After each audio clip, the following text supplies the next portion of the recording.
The situation of our citizens being detained in the US is causing widespread concern. Having been arrested in chains on the 4th, they are expected to return home around the 10th, just 4 days later, via global arrangements. Let's now take a look at the location where our citizens are being detained under very harsh conditions.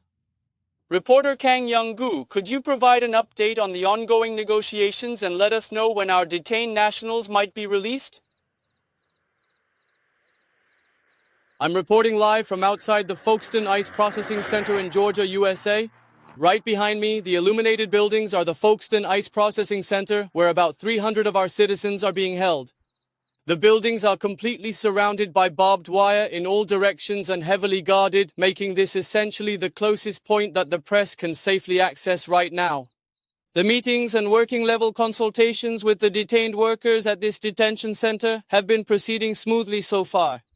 The meetings and working-level consultations with the detained workers at this detention center have so far been proceeding quite smoothly. The likely departure point for the charter flight is Jacksonville International Airport in Florida, an hour from this ICE center. Let's listen directly. Technically, after checking the arrangements, the closest airport is Jacksonville International Airport. It's about an hour away, making the travel distance relatively short.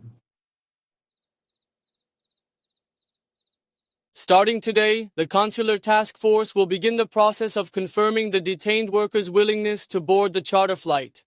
The return will be voluntary, not forced deportation. If they do not depart voluntarily, they could face several months of immigration hearings leading to forced deportation, so it seems unlikely they would stay by choice. However, the key question is whether U.S. authorities will allow voluntary departure for those who have been in the country for a long time and detained due to prolonged illegal stay. The departure could still be postponed depending on the speed of U.S. administrative procedures. However, the US Immigration and Customs Enforcement maintains a firm stance on enforcement. What are your thoughts on this? Yes, that's right. This statement comes from Tom Homan, former head of border security in the Trump administration. He indicated that from now on we can expect additional large-scale crackdowns affecting Korean companies. He emphasized that both employing undocumented foreigners and working with invalid or unauthorized visas are considered crimes. Some critics point out that overly aggressive law enforcement is taking place to meet the annual target of deporting 1 million undocumented immigrants. This is a significant concern for our companies as well. Amid increased demands to build factories in the U.S. due to trade negotiations with the Trump administration, they are struggling with the double burden of not being able to find sufficient labor. Kang Young-gu at Folkestone Ice Processing Center, Georgia.